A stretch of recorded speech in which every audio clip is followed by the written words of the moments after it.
beraganira ngo tugeza ku mwaka wa gatanu kandi na census iri rero ku rwego rw'ikumunamwenda ombatungo rimufundikira izo mu studios nine umushijo berumjira kumbuza munonga Moses Mwagaba entuga ashari izatwa muri tatwa mubona ni namwanuka kuri Yasini ni member wakati kwa paka wa district ya Kazo nine umchara Caroline Umoshabe ukunabana kachiko akarwandowe wa Uganda esto mu government cyo kwetwa Uganda Human Rights Commission ahabitaji yamarara nyine mukuru tunawe John naruguma NRM General Hope witness implementation ya Mwagaba yo kuba inaganisha nuko turi nzakwandugana nshonga zo bugabe zo busingirwa abantu mu Uganda reporte showire ko ngakiko akaregana Human Rights Commission yakwasibwa speaker parliament kandi yayeho umukuru w'ihanga kopi kureba okuturagende omisi byange tuturuka ngiye turukuruga nkihanga kabira buju obwe bw'abantu y'abashunga y'amana konkali taro tukashanga umugumbe w'abantu nishimwa bite kwitingisha umuntu kutunguka umuntu kugiye kitinesa akatana hanemisho so cyo kiretera twargayo urwamukagoro torega kureba ubwo bw'abantu mu yanga b'ibita umuntu ahamuntu gavumenti ahamuntu ikitongora ahamuntu and so on and so forth Mwagaba twakwakira a long time we are so glad that you are back your deck wabo boteshi nuwe birega burwa back nabatangira mwe nabakunda Sky tora hamwe nimwe katuganire kandi natangira abagenzi banje so Mwagaba wikendi turebere abashumisa bamakerere basitinga ikigezo bahecho kurebera aho cyo mu speaker parliament owasetinga ikigezo bagera ngo ubango akarenga bayaribuza speaker parliament speaker cyamkwataho konka professor nawe vice chancellor yagera ngo iki kibuzo you test the exam okay exactly akabuki I know you must have followed the story unojyango yebere secondary school iyo complaint ebeneza kwija konka a university is a place of light liberty and learning triple L n'umwanya gwo kwegeramu ibyahati ibyanyumwa abaziyo ebyijo nibyanyincaka tukaza mu university tukajya ngo hari kitabasaganira ukireba kandi we nkaroya nimba nimenya ngo ezo scenarios ejo story nkoko kugirira ne yurekerera abana kwija ukurikirize ibyo n'ibigendo misho bababire baroya babire bakugu babire baroya hati ubwaroya tubukorera ibyinyuma byunga nuhurare byaba kwirizo akumuntu nija kwikajya tunankayankore iki narhaba kwe cyumwanya gutuna guti cyagenda kiti ngwesh kure noza kure byirizoba abo cyo takubutandikira mu class ukuyo yabatinde ubwo umutatara oya akareba mu speaker parliament bamu letiri public ridicule washuti bamugaya umutatara mistake ho no kurikama amazina gaba speaker ndebere ndijwe mu MP wa wahwejo story ejo baburuze MP bagiburuze Bishop Stuart University ito twabe shoma bakaba tubuza story nuzuzumwe konka bakaba hindura amazina ushanga ko mukazi bamweta kamisezo rabadaba wachenga bamweta izina nare bihayo izine atumukibani babuza nka Bishop Stuart University bihe izine kuruga nka Arua no kireba hati okibano answering ikibuzo no bwara story nogera ki nujimanya nkurika guma no handika izina ry'umuntu konka advantage iriho okuno kwega ekine kigizo kunujya mu ne research ngabahire research paper iri kuzakureta amazina gabantu kagato mu kitabo ko kitabo cya research cyo nikibiko mu library munyenzi y'umuntu ayija kishome obundo kagize uti hatawa robuzi konka amazima academic answer sheets izo bakoza kukebera no kuzinaga bakayinaga rezo nazo zifite zo muntu muto professor na wangwe vice chancellor wa Makerere University Center of Academic Excellence. abatari bize kunku mureba complaint yene y'abantu abatari bize Yasini twakwakira abantu bahenda muke. Babare ubutega sa program abayahero ko kutureba twabatangira amazina nakakuri Yasini Kaburijo kandi director w'ikitongore cya Akodi Uganda nanye nashimira uko kubaha Mutego TV zane tano wenje tuambe chihanganye tu Uganda. Madam Karo twakwakira. Nakira. Wewe bamutebekansa program akutureba muri reje sibire kurunji amazina bera kambaye takabe mugumushabe kandi regional manager bwa Uganda Human Rights Commission regional office. Aho nono twara district singaje. Community to the former Ankole region. So between the two police regions they are busy and they are great abshin kuruga rubirizi kuruga kazo ahaye yasena kuruga hona district community to the former Ankole region. Utwaye twino bugabe. So nzo tutwara. Yes. So watomuntu yabaye umuntu ebizo umukachiko ko kwembera marete ebizo natera mukazi wanje nayijayo nari polisi yantera nakwije eshonga eskwatiriye no kurobaterwa ko bugabe bwo muntu mu rujungu tuzita Human Rights Violations mu nyakorero yana kunyabautima kunachukora konka okurobaterwa ko bugabe bwo muntu kona konka eshonga zo bwinaze nizahandi zo polisi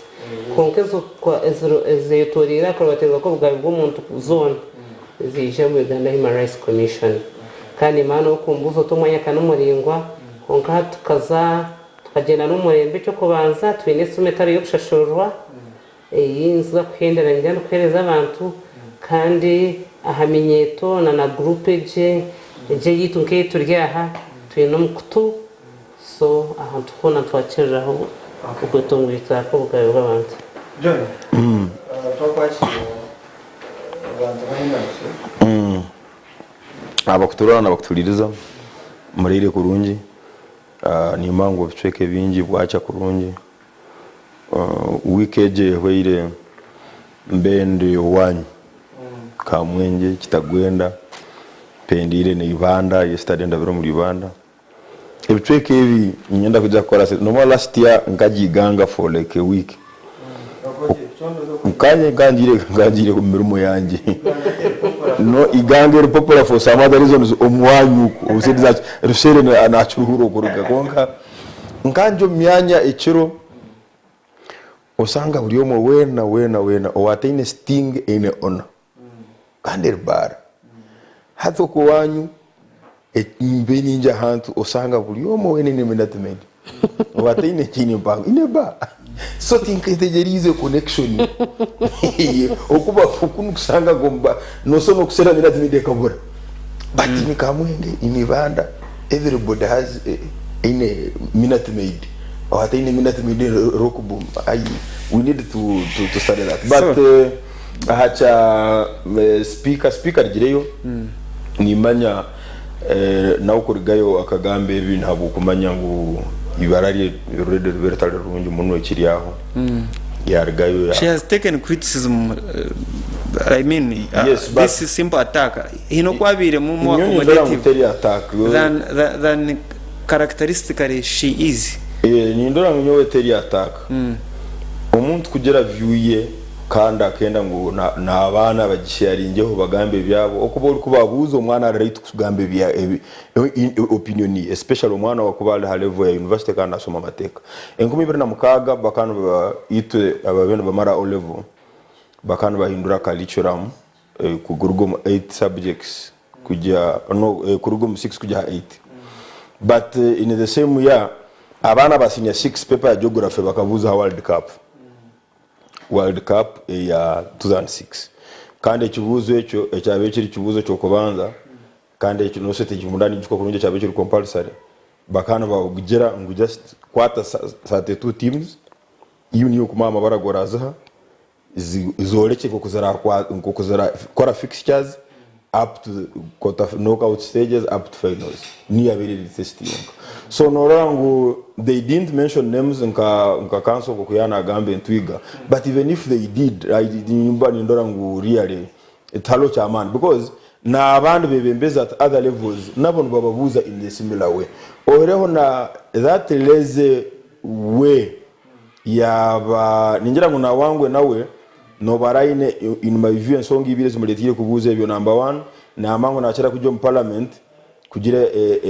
budget ziyatwarayo so abata kwenda kurorwa azifu nuwe akulire aba lecturers abakole I think he has done his part, he has washed his hands clean but number 2 ba lecturers nabo bareke kuba tureze ngo hati no basanga social media activists ngo you satanic omwana amazire myaka ye na university ngo akantu akatrendinga today wakamubuza nyingi I think to me that is laziness okay what obey otura no musomesaji kwanga we professor namam is he not too conservative kuba vice chancellor wa university no ni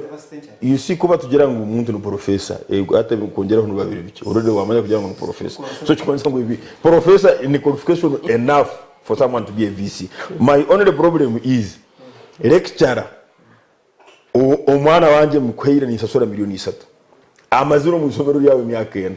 akantu kagurikire yesterday kaje ha social media uri no kabuzo mwana wanje I think to me that is laziness really John just today she came yesterday president abari Kisozi yes and abaine yo government yon abaine yo vice president Jessica Alpo abaine yo prime minister Honorable Nabanja abaine yo speaker Anita Monji deputy speaker Thomas Tayebwa deputy chief justice Richard Butera na minister I think almost bona habari yuki government shifting ya Kisozi president Museveni ali omhuru eye wenka omhuru eye wenka abaliyo na hatwara nabashisa sente za government tibo baru president Museveni ali omungiri okuya abantu mbonako tibo baru mu yosere so yo no bona bonera busa abasejja bali mu byabo enjiri yawe kugira ngo injiri yawe tubakujemanya nabajemanya yuhumura iwe jayo yetabantu babuturu aba minister bukweta bakena speaker bakena manya chief justice enjiri eje tubagira mu no bakujya mu constituency ze bagamba nibindi president abena abagambera aha nkuko yatandikire okwiha abantu bekitweke echo omboro omubuna nabazo bemba testimony and for him he thinks kuba yetabantu ba leaders nubajja copy the message of Jwaro pe ebyarumu your excellency oyo mhuru yawe wenka noja kubona bona no toba nayo wenka abanda bali mu byabo bali gukora sente no kwerira kwegera heru abana kubatwara heru bakasomera heru bakasoma airspace aeronautics ebyawo byo abantu mbona bakaberega okara guma hajiye jo wenka bahorigendera owalienda rango warukwata nari moyo kwero warukwata na warukusikira hanjire jo konkegire jo mu wenka ni wenko rum Yasin enjure gwire omuri Kisozi azabe mbarambara famu z'abantu ndebere ba ministers bajwire sinika I think even Nanite Betty Amonji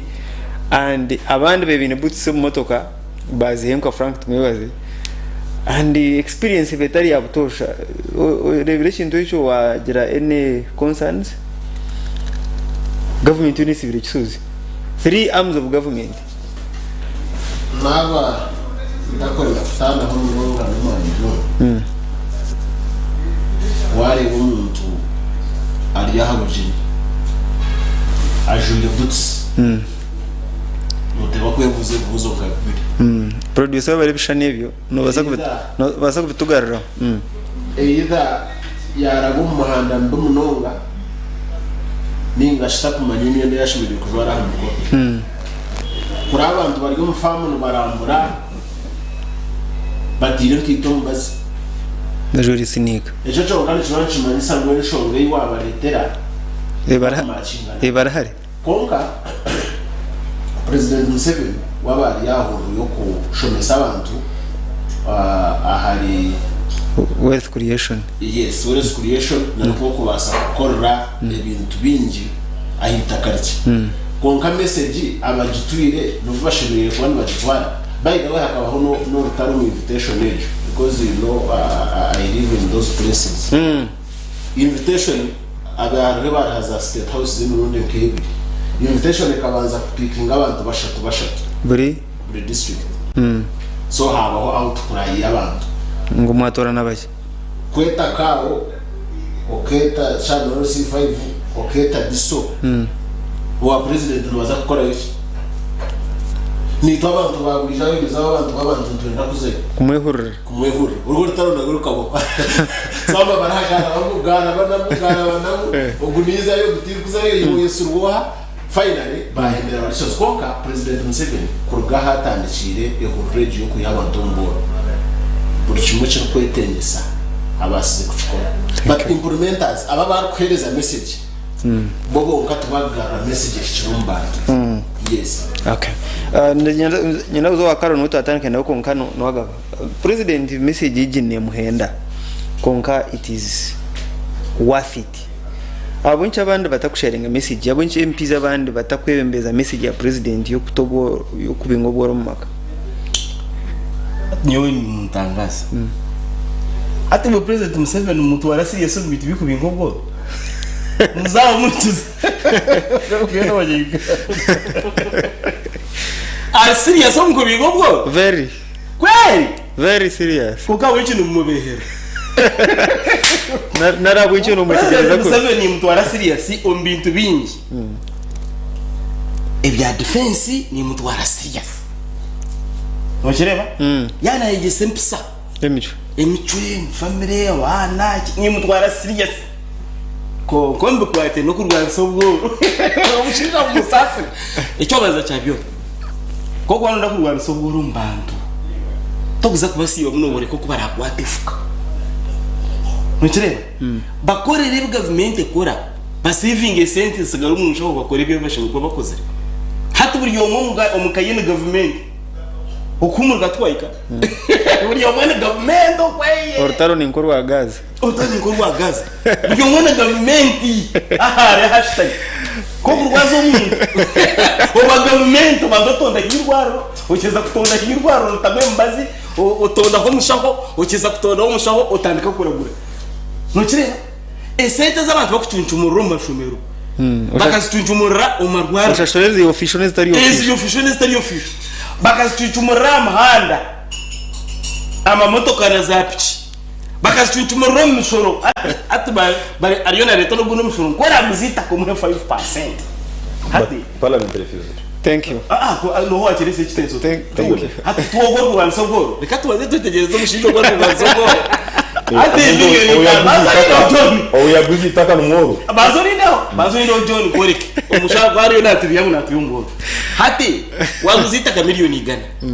nayenda ho percent zingayi 5 utatireze ndagara ateze ndagara ito baro yabatandikire n'umuntu waro neceka wahandike ndagara obana kace obana impango note kwa kuzitwaro zanje no government gumwe neceko gwe no gwa president Museveni konkogwe kangurije hati miliyoni igana ngo tware hitano atine cyazikorire ozumbanking kashika kuteyeza business yawe yeri yamataka abakora business yamataka koragure nakugura huitaka nucherera nkakushashura izo ni miliyoni 5 wasoro wajashi yes ibitaka kwa gusa John linda no bazileze we niyo kubanguze ente yanje omukatale ka chenshama owanyu local government aho nyaho musote kunyaho gumone kitoki ndite ede negunyaho obiyagunyaho habwachiwe niwe oguza ekindi kintu cyobugega because no wente yanje nibo bugega bwanyu oli ene kitocheki ni rwampara ilisinjo yaguze kitocheki 12 wabo yafusingi 2 njye kubugega bwe iyo witaka habwachiwe nabo guza bugega kwa ono kutwaro ati yo John yahure ni mugera ngo mushoro gwente guhikire atu buriyo ngo gwente guhikire kutangaza omusha itaka miliyoni igana nanda ho miliyoni 5 hati wowe unaruguza ni waruguza John nariyenda ho miliyoni enkora ni yejo hati John kuyaza kuruguza nariyenda ho miliyoni 5 ayiruguza ku kiro akasara President Museveni we are real ho miliyoni 2.5 abasigara tabako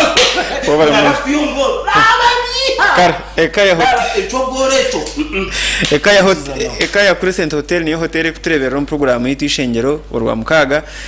hotel egenesha ngwa kamukuzi hari ya hihi na Divine Mercy Hospital ntugamba rwebukona so bakwinira obuhereza burungi nko buraro umwanya ho kora emikoro za gardens bine conference hall bine bare mu byo kunywa byo murembe gwa hati biri mu coffee cocktail kandi bine n'ibindi byona bine restaurant yabo te kucinga no basa kuzayo wa chansya chamushana cyakiro kandi okwenda kumenya gukiraho abekaya no baterera n'isumu ya 0 mushanju ina emwe ina ibiri mwenda mushanju mukaga na 0 mushanju mukaga munana ina ishatu ina ibiri munana reka tuze aha muramwe mukuru gwa tureta madam Karo Gumushabi. So report yitu eshohwiri kwata human rights kuwa kutuhereza an overview report y'ibintu bibini kwataho generally tutakagire omunity gritties bari n'ubundi kansa foko icya report mwena mu kirebere kandi usually report generation hanyuma yo kushujuma imbere y'ihanga imbere yo gabe bw'abantu umwihanga kandi tushobora gukora kalenda yiya so iryo ndeshujuma ibyabireho 2023 kandi tubanza gukora ejo report 1 to reportinga aha bitkozere kurigera aha mirimo yitwahirwe constitution atugakaturunda emitwe all things eso tuteka ngo zubase relevant eso kubasa kuchondoza kandi tukahandikaho kandi abakutorera nimwe abinyinaha itwe umurimo gwito gwa Human Rights Commission gwa Constitution no kuhabara government so tukoma kuhabara ahandi kitabo twakiteka nanga report twakiteka wa speaker of parliament ebindi abo kuyetegereza bikurataho nito bitakumanya konka umubice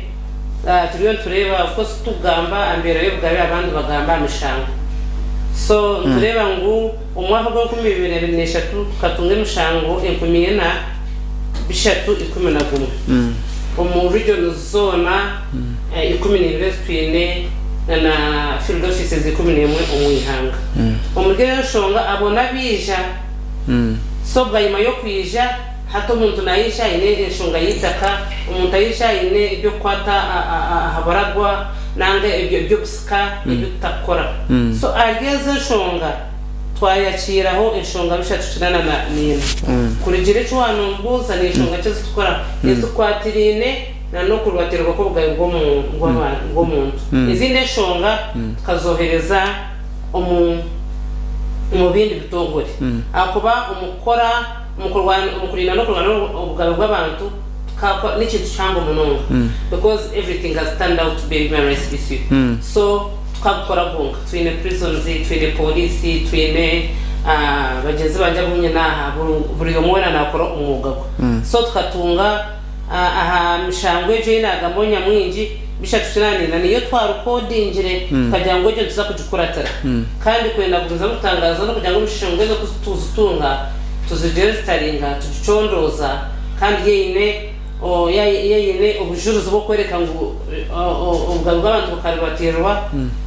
izo mukoti kandi abatureba n'abaturikize abantu bine kwikiriza mu twine commission tribunal twitotwe marira byona so mshango je nezo mukoti kandi at the moment cya person n'abandi bantu bashatu abutweta commissioners nanga baramuzana bashatu uri mshango ejo so nuko cyagenze kandi nicyo mbangambira aha kurigera mshango ejo turebe polisi ikizireyo kurubatira ubwayo bw'abantu nikuratirwe abantu ababurijo hakurataho UPDF kandi prisons niyo benye nambe nce munonga 3% ukurubatira ubwayo bw'abantu. Okay. So Madam Karo ni bantu ki abasingireho kuteganisabwa umugabo wabo n'abashija n'abakazi n'abana abantu abinje n'abashija abakazi nibisha bobo abakazo umuringo gwa kwijiramo no kubana gushasha munonga kandi gukwata akwa tukora andi tuge kurebera abana kandi umenya abakazi aho bakwata ho munonga so bono bija barabache basa kuba bache kunka iri kubana bakwata munonga biba ni buruma munonga. Their stories are touching. No ba umuntu azire na mugenzi w'umwana constitution etiriye n'umwuga gw'abazire bona konka noshanga chugwera saide na muno abana abo kuzarwa ahiru children born out of wedlock no kwanya kigana kushanga yes umuzire umwana konka umuntu uwo muzire nawe ayino bishunanzi bwo bundi nuko nakiganda so umukwikirizangana ko rogo umwana ncaba kitakoze iki kiba kitangwa so inshongezo tuzakira kandi icyango gukora munonga ntuba tureba mediation kintu cyona tumurusha gubona yakanso nakwikirizanga nanye nguzo mukoti kode mate nango ncyagamra abantu kote tekombe nakombe tatekombe so ncyakweta abubuwa kwa kwatire ncita mediation as part of the alternative dispute resolution kwikirizanga abantu bashomesa kugira ngo mutamanyi n'umwuga gwe kurebera umwana nange cyonje cyaraha bakoze iki ambiri so ncira ku zoro vinga through mediation zarengaho kuvohereza umukoti akubantu bantu reba umuntu yija school fees yata murinde sandire kwijana bapaba bingi umuntu tazarebera mwana so turengwecho toza kutegereza kote y'imyaka 3 ninjya mukareba icyabireho nacagura nango undi 5 agwembera stars mwana zino mshango netura ho munonga ubuno mukoti siziti so shanga imyaka 5 ndo kuzobe umwana ngo azomwishomera so ito tukirenga cija twikirizanga tubediating kandi cyarema tuteka hano so finally imwenga tribunal kumuku mediation kweko betakora mwaba mutahereza mugeta compensation na damages ekintu mukora kitaro kugira ngo umuntu abamusibe tariho tribunal kabene koranka court so what other punitive measures do you ever give out okuganyirwa kw'abantu tukomwa konga nebasa kukompensating nebasa kugarukanisa abantu nebasa kutuma abantu niyitiyo okugarukanisa nebasa kugira uti umuntu yamanyesho biye yakireka so tukorebera kugira ngo ekomo abo koma nabandi konka yo tribunal nereka kugira ngo mbera yabaje so hano ukurubatiro bw'abantu gitura konka hari kukira kushashamaza abantu shotensi aho especially ibintu bya politics kwesharinga enchiko obururu so nka commission abantu babesiga baretera emshangweji as we are frequently told ngo obwaye bwabo no baterwa especially abantu opposition ejenuzuma shongeze tukora honke kitongore tunakigamba ko kanani ansaringe buze bano buza cyo kubana twakire ko tombiko kwa ibera muntu wene kana muntu kwakuretera shonga kurigero ko wajihurira either because it is the procedure yes umuntu for example bakutekatekaho nicyo kora abantu bajyango turwanira abantu abakorebi bakutekatekaho no wakubana ngo nguyisere nanga icyo kushasha munonga ngo bakwasaro umuje umushije bakutwaza bata so we follow that procedure kuba kwata bakutwara polisi wa murubwire kwingana cyo so wamara ko kwezi itutu polisi ntujuvunana kuba bakwata bakutera polisi nza kujuvunana yes watekatekwaho konka tushimye kuba no twarwo murenga kutarwo umuntu so aho nho twiziramu kano kashanga abantu mbajyangu Ghana Human Rights Commission ni rwanira abakozi b'emishango konka tureba watwarwote because ushimye kuba no twarwo murengo g'umuntu ko abakwata bakakujura bakakura hansi ituza kuvunana n'ishongore akuba abantu abo kubukoraho bano polisi nabandi abarinzo bo businge batendekerwe ukubashimye kuba mbakwata ubwo ekozi yebibi thank you unoga or lawyer but nyenda kwebuza umuntu yaba atakwebasiza kupanyisa roye defense yene biringa hi kwamye ngo bugaya bwete bwarabatirwa nara kubwarabatirwa wabura batira yafubero defense y'umuntu wabutosha ate echo bazisha byona human rights tumaze tustanse n'indije mshango okubatira ubugaya bw'umuntu ne mwamishango y'umuntu akosa gukora kuko imishango ni mingi hari umwe nuko utakatwara Human Rights Commission nuko gwa highway robbery abo robbery arimo kuchunduza maya violation ya human rights uriya no mumanye ubwo warabatira ubwaye bwawe nuwe no muri ubu boaz arabatira ubwaye bwawe mukamutwara mu Human Rights Commission ko ngundi yafutere kibare kiro mwisho mu Human Rights Commission waza ku report y'ingo sate bimbe resolving wa koti nabo icyo ni ikintu kikuru munonga cya kabiri abatakubasa baruya hariho imishango itakuzibwa baruya nkiza small claims biki nayo ni imishango sente buke yo kunyaga umutwari nangwa ne sente miliyoni 10 umutwari 10 n'usente buke so ubuntu butakwitegana roya kuza kugera ki kuza kuza konka hariho umushango ecyaraje buke njyango n'ukizunga kohorereza hari umushango ugora kuzamo waboteine roya togubasa nubwo akora professor wo kubara no rujungu na science na physics na chemistry or professor byo no kabishoma konga togubasa kugwehoreza otine roya akagura professional wagaba ebintu bikabaho ndo orujungu ninduhura nimbora ntakwehoreza nijabo uki evidence tukubasa kwita evidence umukoti ubwamushinja no kukurema kubugambo umukoti icyo banza cyabyona ibandikwe bikotera kushoma tubaruha kunko yokora John ntijo nubwo karo nyokora sini ntugwa karo kandi manyejo ni stage yabwanyima hari yo kufayira inkoro banje no hararutemo nuruza kwijamba handike bukushake bwija buryo umubuhandike bwe baruha ko tite kwakira amabaruha nurubanja ruhandike ruta no printi na application kandi ya application ishake hari hafi daviti urukura ya ndo aba to bwa mujina bayi documents ko tekiza kurira inga hone ziha hari video hari mwandiko hari muki namaraka nza kugera evidence niza kutambuza bwita so everagire bya procedure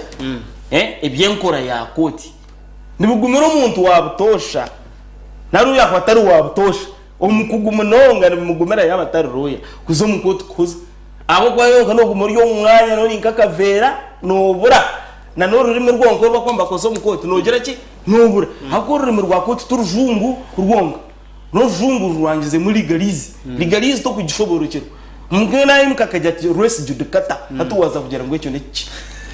uzajya utumbaze mu kinyegezi ashe nishomero koti nishomero koti no koti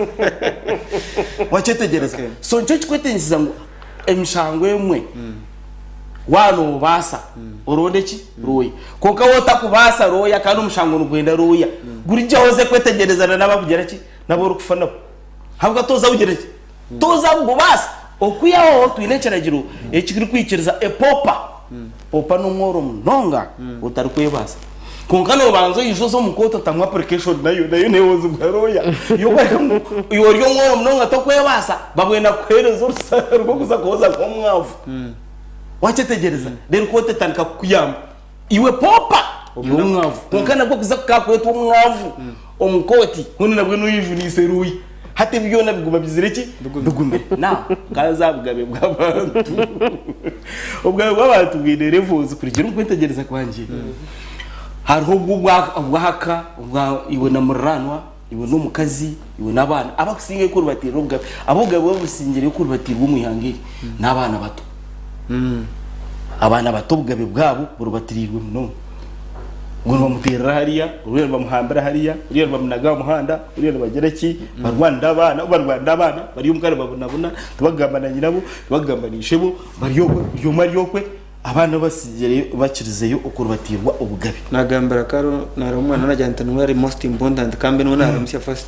karo imwe n'umuzokwe muzomuravu zanyu ahansi y'umutiyano gwenkuru yano gwaki muzarayo mwazaro umwana abana bayi barwe bishaka mbazara mukeza hatumwetonganisa umwana agenda no uri agenda no uriya takureba nyina uriya takureba bishe uriya takugira hata muzomukavuyo kanyu kabakuru abana mu rubatirira ki ubugabe bwa so abantu nyabuntu kumanya kusinge ko rubatirwa ubugabe bwa nabana abakabera bakusinge ko batirwa bugabe nabakazi abakazi abashija baryoko abashija omukazi nahinga asharura ateka umushija nuguguza nuko baresende ukuntu kurubatira ozo ni economic rights uryabwa bwo mukazi no bukatagira nucenge omkwinga turiyo omusharura tuwije okwandika no kwanda akura toro iwo ryo twara minzani no kwakira se kandi to kwanzura kandi kimoro tombi umbara uchoro tombara nayo wazitahona konkiwe nuzabara nezawo niyo uzikozire utitakane ryanjye utinye nagushwira mbona okushwera kugenda ukihindura mu ecyamana munonga kiribata buri kimwe abanda bo buga yanahinga umuitakari yanjye omukazi yanahinga umuitakari yanjye numukazi wawe mashinga ko yingirimo abako mukazi wawe nahinga mu itakeri yetakwinga mu yawe habwo kwicara je njya kwara ryo mukazi wawe itakari ryanyu mwembi abwo cyo no yeteye utakuriyeteye ako ni ibyanyu nk'ibi wakireba rero munyacyaro buryo mbashije kana wingi na twarga abakazi I mean ahabana twaza abakazi hatwaza abakozi abana b'ubugabe bwabo bukuru batirwa igana niki n'abakozi obana bo mbyaro obana bankayi nabo mutawo obana bo maka obana banarumu kirukubi hati bose naza kumkaragire ekireke bisa kwinuka shahira mushaho ngo n'umwana w'umushitana afita shahira ayoze ryari ayitegura ryari abamwene bakora ku rugo rwo kubanza kuzasande again ku rugo rwo kubanza kuzasande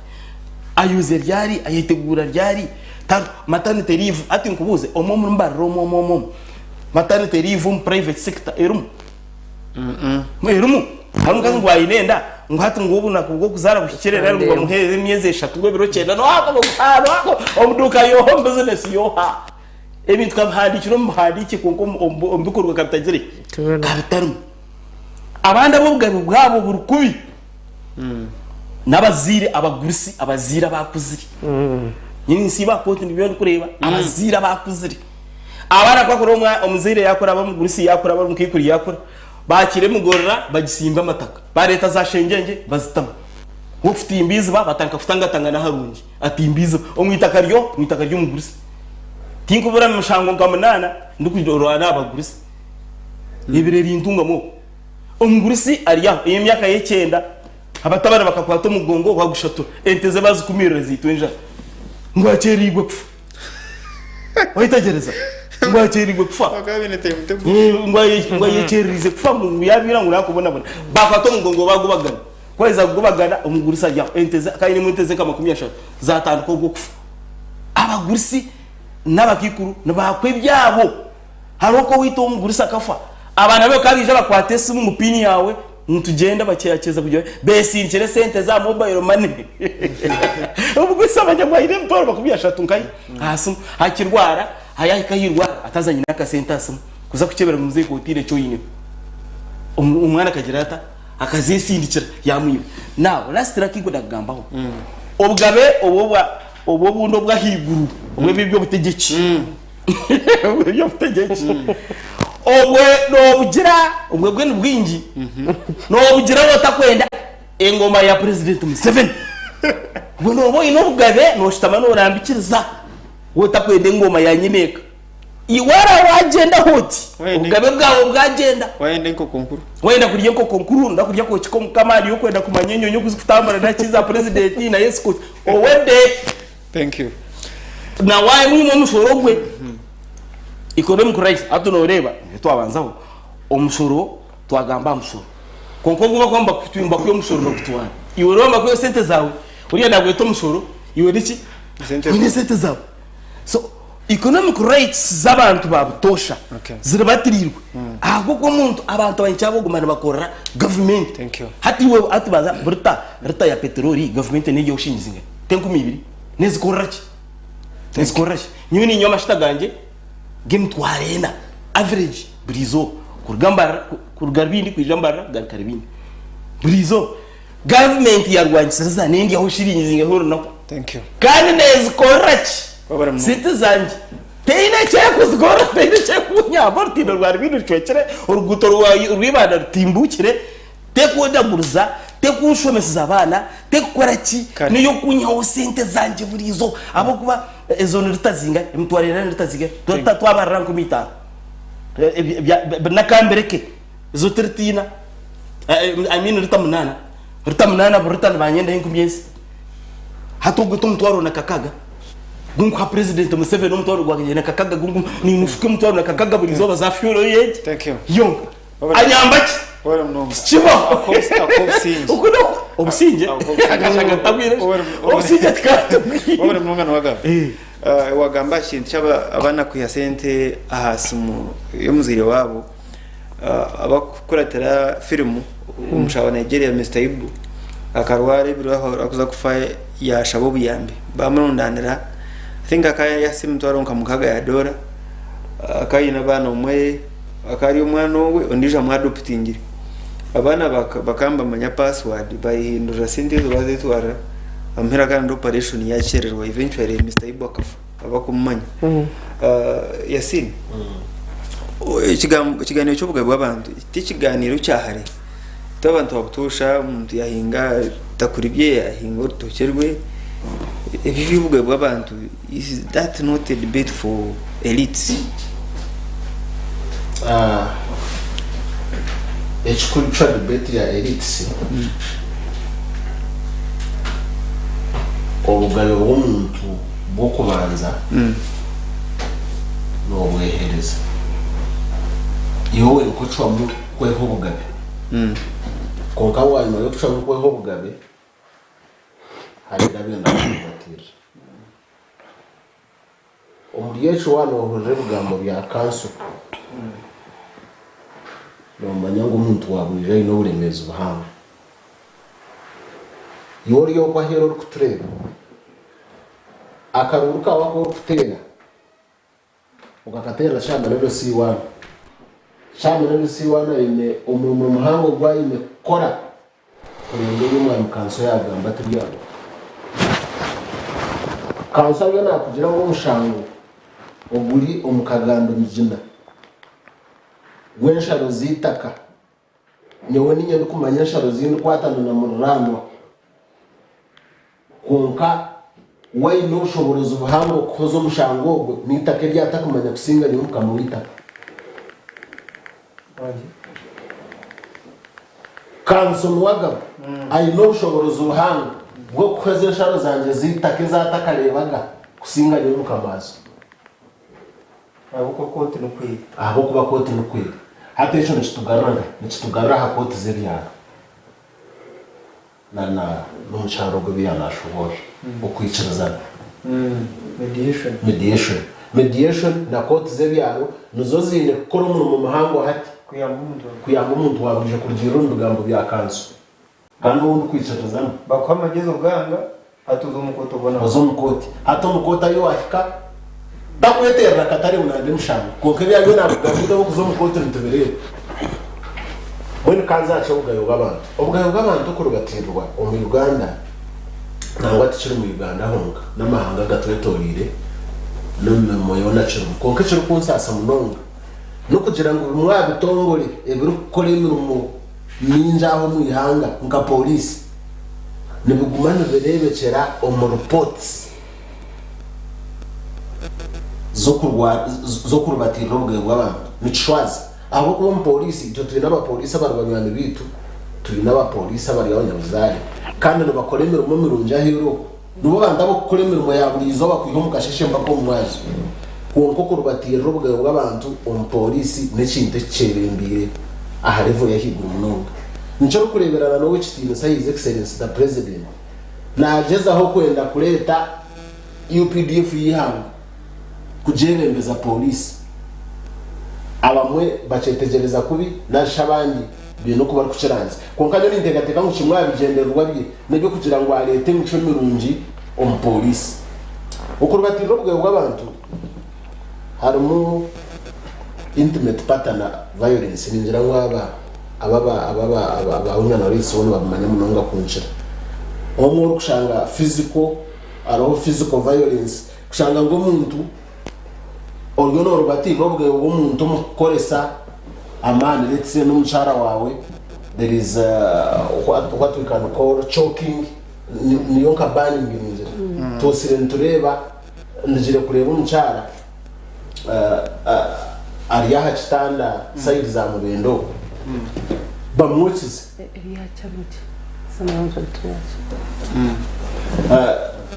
okwosya abana there is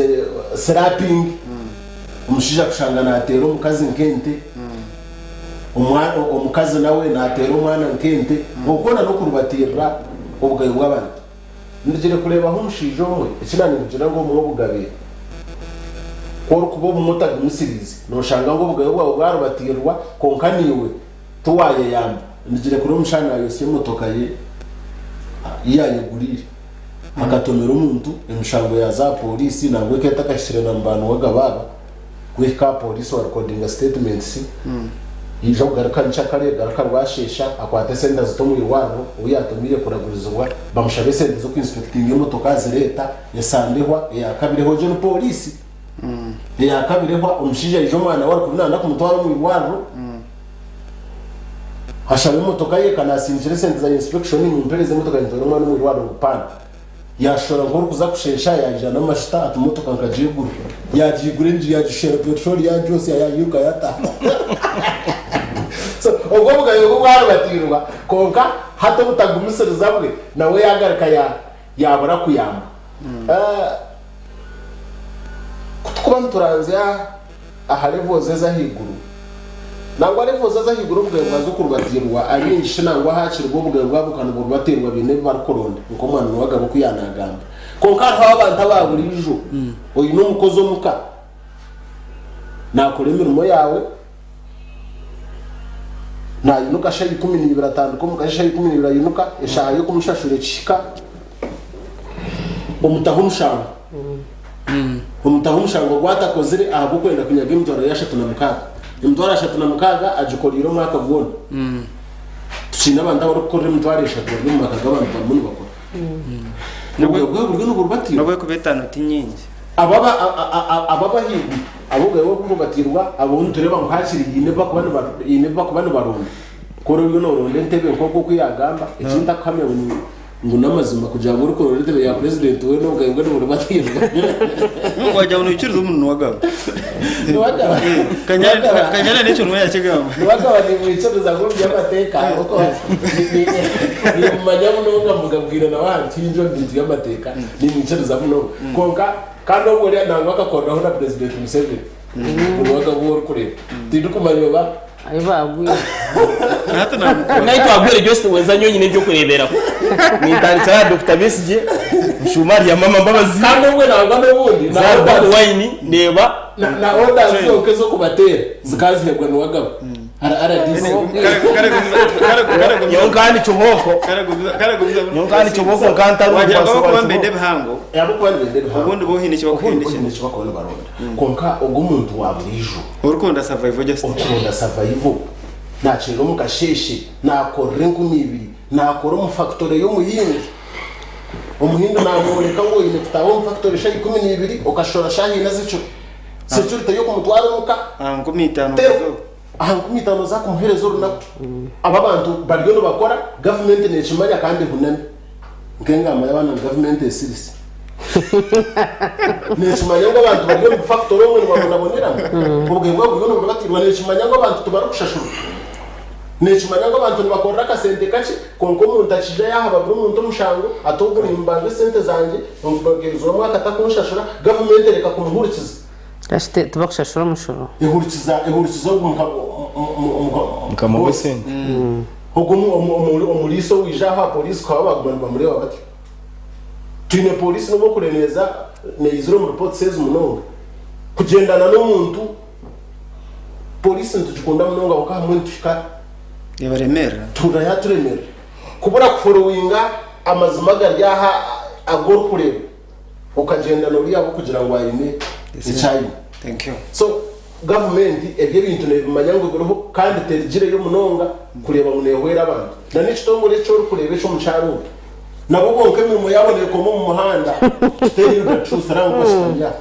Emirimo yabo yotare nakoreka reports zijiraho mutabona koreka mushango maganana. Wamubuza ngo ebire successful abantu bakafune cyo ibintu benda nenga nabasa kushora teri. John. Nayibinga. John kanitera ahora kundi. Webale muno. Echo kubanza umwana wanje Yasini kakuru storage ya police na mukama motoka. The story ya bene is extremely false. Echayo kize motoka nikigenderure kindi. The good thing yesterday police issued a statement. Numuyayi basubira kumukwata. Actually akocha motoka konka na akashibiri kuyera is a very very bad man.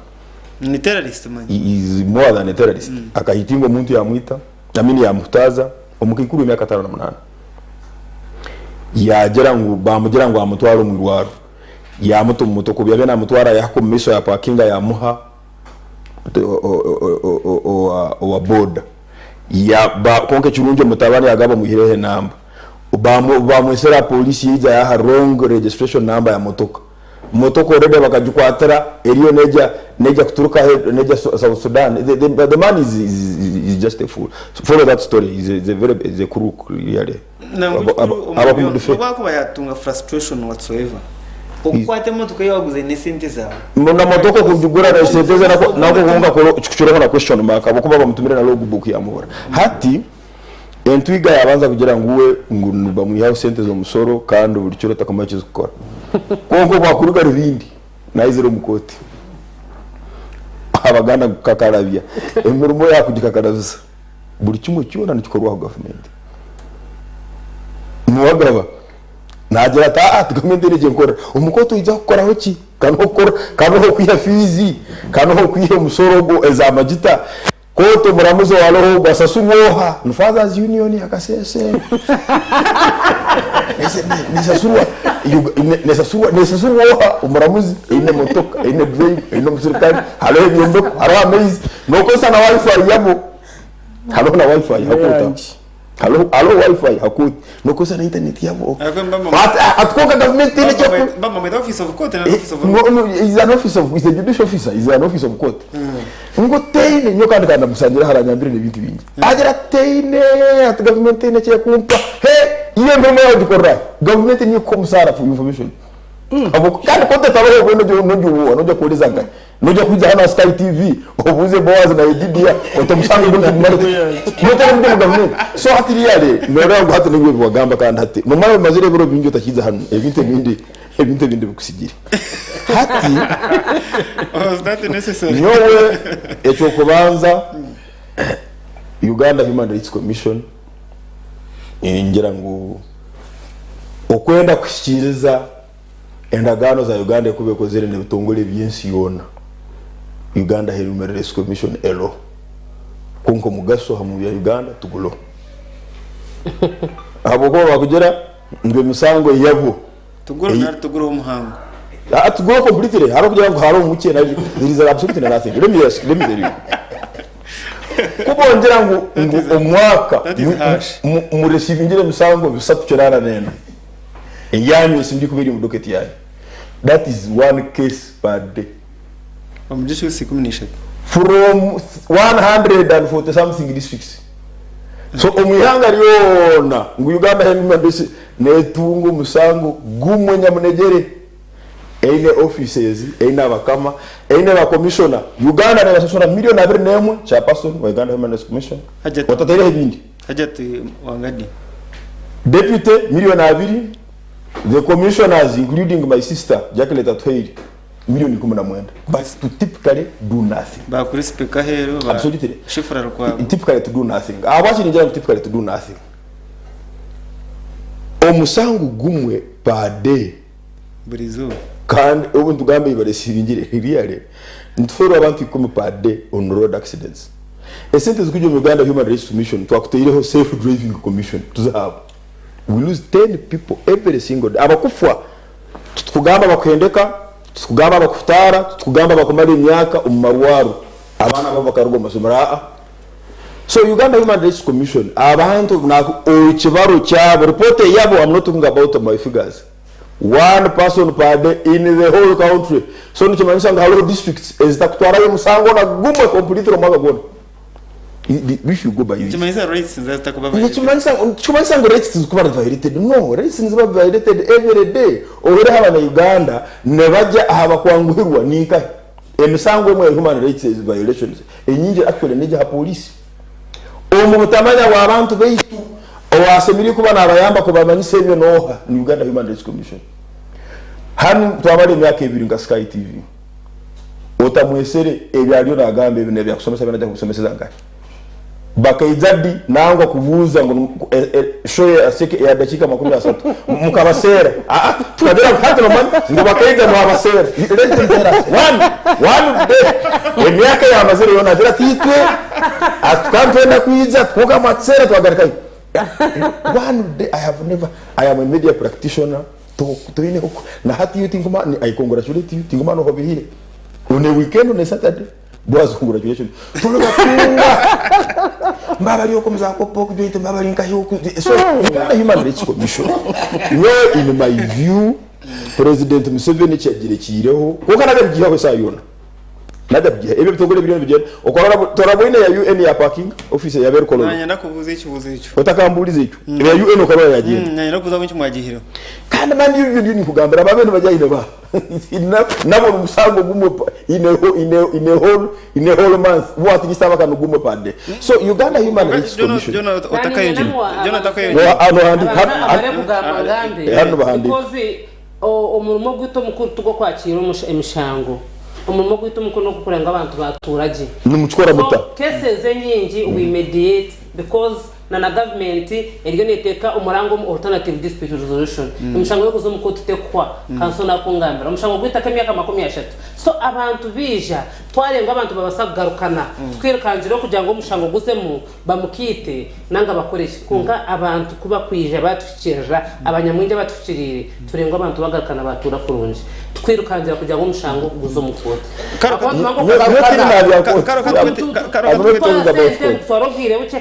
karo katwetegereze eje mishango y'abagamba bishatu y'imwakira umwaka gune no manyisa emishango eya baremere mukagumiza munari bantu ba reporting no abantu kuba kwija ku reportinga amushango 2011 abantu abatambwiye abatukirire umuteka babo kuba batira amasimu n'abantu ba reporting kwabo tukakira emishango bishatu nane tubayisa nkubizere abantu agama nabo twajangwa eshonga zawe ubuno muntu yarete shonga zitaka izo tukuzikora because jurisdiction bari nkumiyana bakora nabizire kuba only 384 muba bene legitimate cases za Uganda kwa tukirire either twatine atangabira either twatine jurisdiction no kugira ni shonga no maya okugira mu human rights tuburi shonga constitution netwereza eshonga zitakora shanogo mbanze mwegese zimwe shonga zitakoraho cases of civil nature umuntu arije witu atinyenda kutana no mukazi umuntu arije witu aba breach of contract umuntu arije witu shonga zitaka umuntu arije witu defamation agent bujerekera aba bagenda bazakora ki so shonga zikuru batiro bw'abantu konka ubwaye bw'abantu everything has stand out to be a human rights issue kuvugamba buri kimwe cyono konka abantu kuba kutukira wamuhurikiza yaine shonga zitaka tujera shonga yitaka zoha eshonga yo kugira ngo nyakufa tubine days of administration za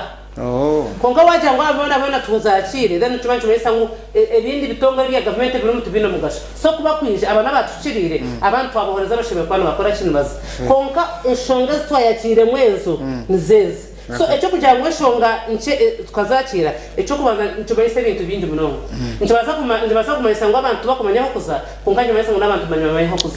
ibintu bagumanye rokwe abantu bakora ki and that is why to in mandate ya civic education abantu kumanya cyo bashobora kubana bakora. Thank you John. Bakugaraka mu wayegereza bagaraka mu biwe ya just yani kiraneza nanyuwe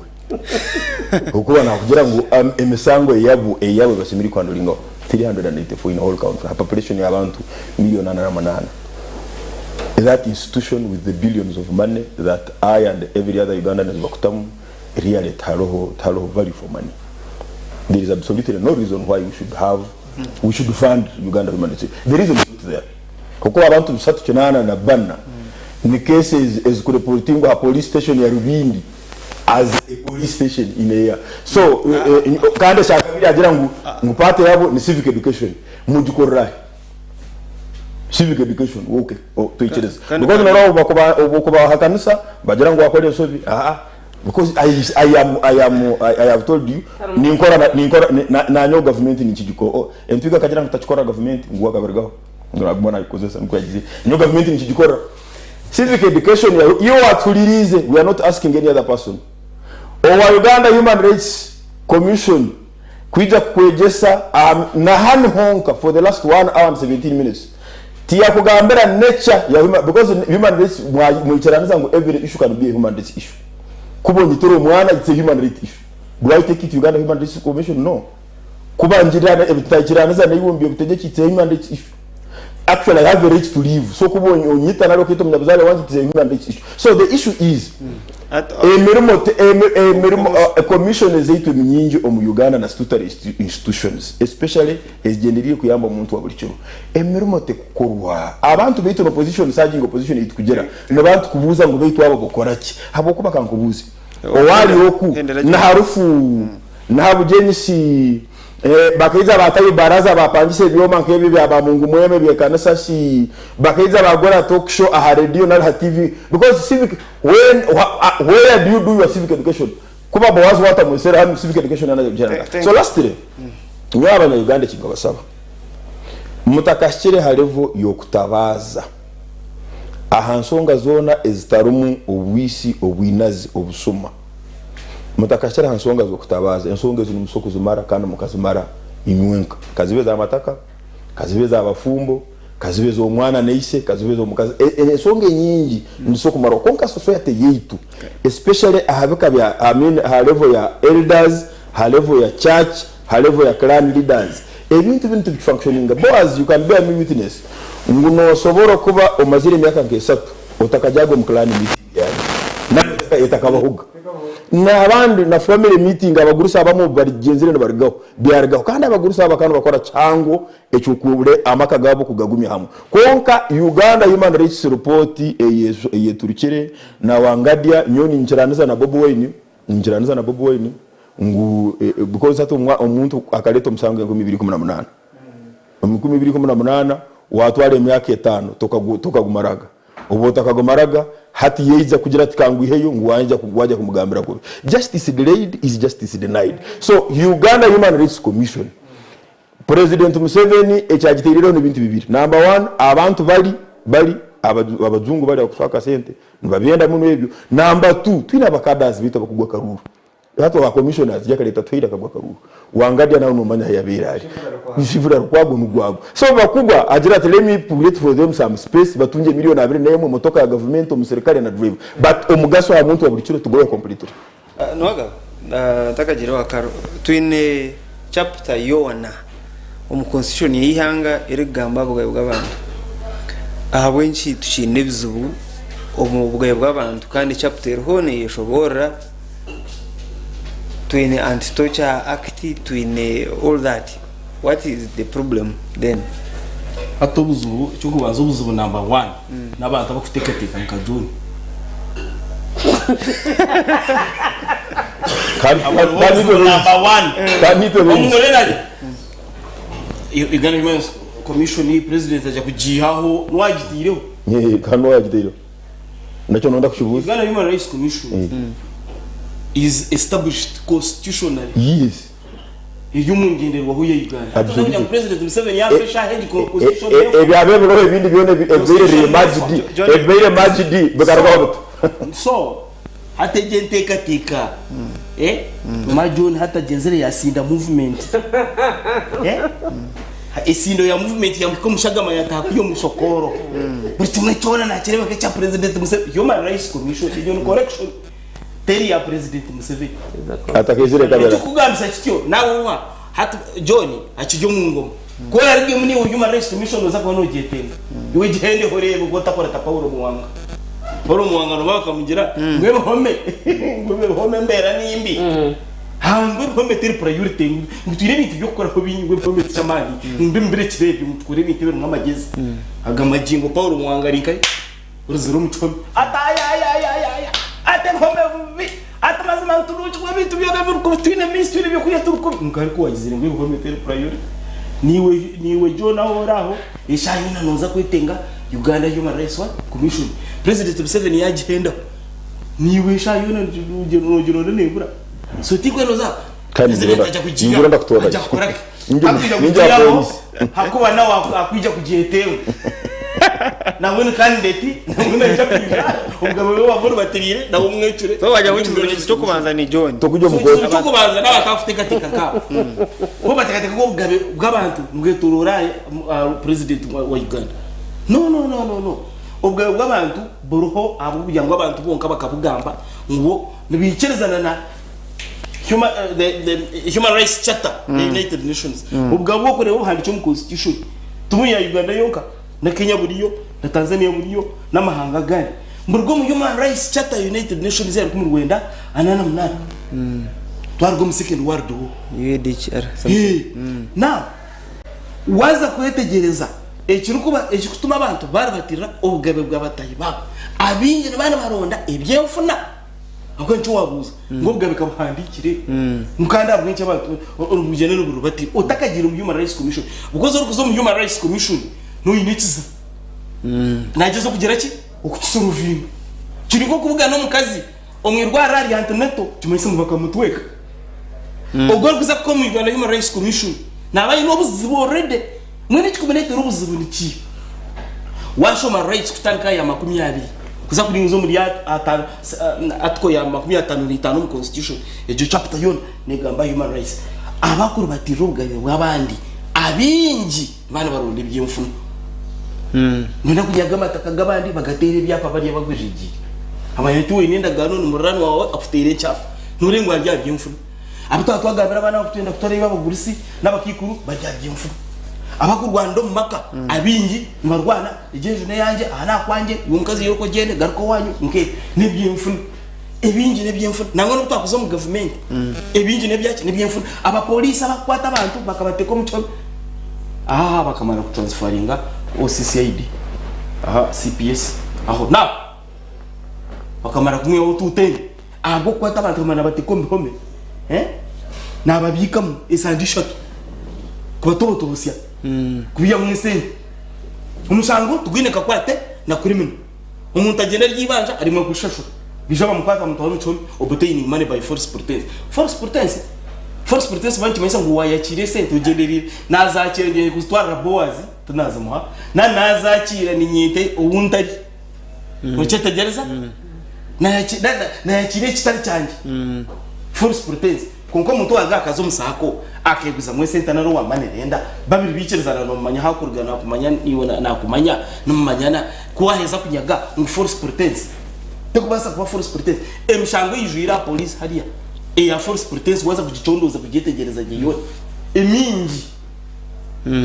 no kutoba tobosi y'umuntu extortion baronde byemfu so kuba kwabine government ni mtumbi hatabona abantu abantu baje mtumbi bakashaka government ni mtumbi netiyo sente tekutobereza John yabi hama yengwe mutwaro gumaka kaga gwanje gwa fiyo umuntu gwabaramuzi that's not correct kasho gumugati ubwo musirikare ubwo musu wasabuni police banyamati so gumizamu uri waragamba ni kwa biba bazorido abo bariyo bayamba president Museveni kuguma mu ngoma nyene banyamba no musomesa na yamba Museveni musomesa wo secondary bene bya ngozi yawe nombe nabwecyo kashugo nashomesa umwana wanje na hati nyowe nyekigwe na mutugambe we shahiki government ya Rwanda siriza nubwo yaresere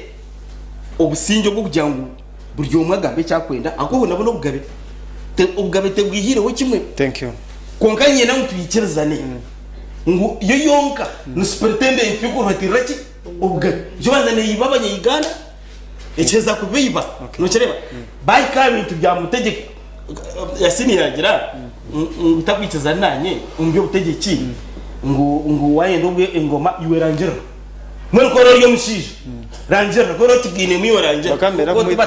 kumwitira kwa kansara agwa kansara kandi ufuye bakamera kumwitira hati mwene ngwa kansara ko tarafuye hati we rangera ngo ndako president wa Uganda uje kurekera ko uza kutomka uza kushanga amahege toriro wabo thank you aba revenue akaduka kawo baza kuba bakushyikira aba license buryo mwizire kana ine ni gihe ntureba kandi ubwo tahaba turi bajaki batuye bakwita kada orkada ore no ebukora ko babera ko utaka utandiraho madam akantoka yabakaterera entwiga aheya bihera na hano tinga twandira kutegereza nka commission hariho mu kutegateka ngo ugumurumo bakabaha muhango mbeno tumukushireza mu mugwanyo abo kuba mandate kaba too big kurigera ryo no kwera submitting on shoti ebingi bingi barengi tumukubikora apana umurimo gwe tugukora konka hariho ibyo kutuma ubona gutatambura kurungi namwe muno mukwatirira na esente esikorwa mu government zikoza mu kitongore ubundo shanga zitakumara incho na kigambe so tugutoremere kuko shanga ubundi ngo bamwe na makasente kuko mugenzi wanjye yanagama ngo ndizaraha publishing TV program so ko twatina sente turaji booking akuba okwijana te hakushashore sente guza so shango bundu amana gutuyire make tubaza kuza radio program za kubaza za saleteri so umurimo gukorema kureka ekwatirire na resource envelope ubunu gutuma bundi opereza bwagenda parapara namno achikwatirire cyacaguranye kandi achikwatirire cyacaguranye kinanye ndakugamba hishini no kukirangu nkumi ibikubura mwana mushango kugwize nkumi ibikubura mwenda abakunde bana inaha chairperson witu abahobwe kwiyatirwe cyatwaraho bwire kuza kuteko chairperson ndije kandi ro yawe navumanya najya the commission is the chairperson nondi soko kubataruho umurimo gwa ko tugukora imwe cyaguranye n'umure wa muta imwe nka commission cyaguranye n'umure wa muta itute turi we are political so tine ko umuntu yisha tumwakira kuba tumureba nkutari umuntu twakira umushango twantuza kugera tuti tutagwakira kuko kugira ngo ebiyarese procedure nani ngambaho bakambiyo reka ngo bwabiwe buri baterijwe ito twakira buri mu wenda government muka checking amutaganiye kubashashura yiri bakweta independence we are independent yes niye etireho konka umukore mirimo yitu reality futera ikomi aboko president rocktora na commission chairperson konka no rocktora na mahe no rocktora na polisi aba polisi amahe we here nyuti nyine bahame umuntu bamba implementing orders from above so now hati mu checking amuta abantu abakora umurimo gukoreka ugavuga tukora umurimo ogurwo mu constitution ngoko mateka gagamba kandi twemarira akonyo wija tinda kubuze ngo rwo mutugo cyo turekinanga wija kwa wija aha region wija kureta ukoto bita kwawe nangwa abantu abinye batekate hano nihija bimushango bonga konko muntu na amagezi we give legal advice ebirebi harimo eshonga zimwe z'abatakazirigero bitakora barago umuntu yakuzo wakanso nanda akasente kace ko kugira ngo atumukorere so itokwereza gamagazi nagabusha no manya ubumwe obuhereza bwabwo bwabusha abo kutureba no manya cyo rukomanyisa obuhereza bwabusha nabwe nabo bwinde buzugo bwabo so tukugira ngo turya kwa tutegereze ngo umuntu aza ayibe aza polisi amutwarize kubi abone kwisha konkiya basa kugira utwonga shika amagambo oboragwa bukakorwa buta no tukira akuba tuburaga bona kaso yara tugambira ngo ubukire umuntu uraza kore cyane abamwe bagiye babaganisa umuntu nabarya hore nakugambira atunyonka bagakara kanshi yo waragota uburago no burugo umuntu wabukora yatacuro so shangeza shonga bazija umuntu twasa kuhabura nango umuntu shanga tahakozere kintu ari kujya tunyona yenda kukoreki kungo kubaza kumuhaburuka cyo tukora ki twazo last madam Karo enye tigeza abanya Uganda aha kintu cyo bugabe bw'abantu Elieta ni nyenda kwicukoreberaho nke umuntu kwakuzara umwana especially now nka elites akuba kutesa abana babo ice cream yogurt ki byona biri yaho is it the same understanding y'abantu kugira ngo oyine umukozi oyine umuntu arbaju ayino bugabe understanding y'abanyarwanda bugabe nengana ki ubugabe understanding yabo no babumanya konka okubumanya kwabo no kugenda kukutana nabumanya ngo namutahi wabwine nabumanya y'abantu narondobwa nabumanya ngo namutahi wabwire konka one twine umuntu wera nana yerebera we have selfish intentions of bwiro bwinshi koko boyinitaka yo inera hango ware bo kuryara bajurina ngo ngora kore ki aruge konka ubwo kuzire ababe barahabaye barigayitaka bakakora bina abantu baje bakora ki so no shange etekateka yitu ubugabo uburuho because basically when we go back to rates turebe uce those are natural endowments ekitino se cyo muntu akuzagana turgo turebera aha buntu akwancho kureba nubureba buryo mowe ubo mwigo bo mworosho mutashomere akwato tureba being a human being okuba muntu ekitino se cyo kwangwa nacho. So he has these other selfish interests. Okay. So omuntu kureba bugabe wona areba kubaji abana be bakashoma ebindi takureba arubaje niyo selfish mugeno ntwekomerera iyo takumanya ngo hati oyine abana na nyowe inzira abikibingi ungancha kawo mwana nakorga azumukendije atoyenga kucereba so ntubantu banyisa ngo nabasa iyo no basa kumworora je ofite katenga no yoraje kongo mugenda zenka aha kuzire kuri nango wabo iniri item so finally nicyo tukureba amakamyo gatakozere ki. Thank you Yasin nuku ekei nabantu nari nabantu 18 abere kugira ngo ebitongo ibi byo kurinda bikabuza enshongegerese bo mu parliament minundo bengahi enshongegeri yo mu Uganda Human Rights Commission ekakana kutonga nsachi ya person wa commission hajati wangadia nobu obugaye bw'abantu hando hona bwakuba butari kubi konka abandi 18 bariki rebegesa government ya Uganda no mahanga gaheru umuntu government idafabwa bw'abantu iwe nkomo hagizwa wa government abo kino ja government takuba concern ngo kwekari yakaruru zaza politics zizano kurigerera umushiragiro hareke kuzaheri izina rero abo ki government rero kaketara concerned and I have said nerebe kanke tari tunajya mu nerebe tunajya mu tiri concerned ati nza kusema abo kureta umushahara wa John Tiyashemero nantenze umutaxi kamunonga konka kwari abantu abakuzire kubera imirimo yabo n'ekitongore cya Human Rights kandi kiri kwebwa obugabe buri kumara ati utuwa mutakisika rero mu constitution na musya kujya kisika Shano tumesa nunda ko bari wa musya kujya kisika John Tiyamara mukakona Chojeli tumukona yini abisika bibiri aha bwachimambo wasa kumutokujo abisya aha bwachininga mbesho yinga kahashonga ya waza constitution erikubaragiro kukora imirimo yabo no kuyashobora kwine kwano bagikora kogire ngo bagikora nko kuyatugamba ihangara kabire jamani mwambo wazi niyo nakugira mutindi kuza kwiruka munonga habugaro bw'umuntu owareveje y'iburo ryo no ngambere aho bantu kabagende babure sente za talk show yo kuja onana no kuzaha kiteguzi cyo muruka nyowe hatu wana ugambe shigaba Human Rights so teorize cyo muruka ntitaga amasako kuzayo ntitaga abantu bagurura soda wanyibikiriye witwa kubasa kunjira okabeta bizo kubasa kunjira ngo kitongore hati ninja no beto ata takabeta gango babura konka ayinete katega kuma ngo wabeta tuba konka tabakwija Yasini why harutu I work with these people mazima tabakwija yakangambira umwana wazi nyo ati kandi no manya munonga kusinga niyo nani mbasa kweta abantu 500 ngaha communication within 2 weeks ngabatunga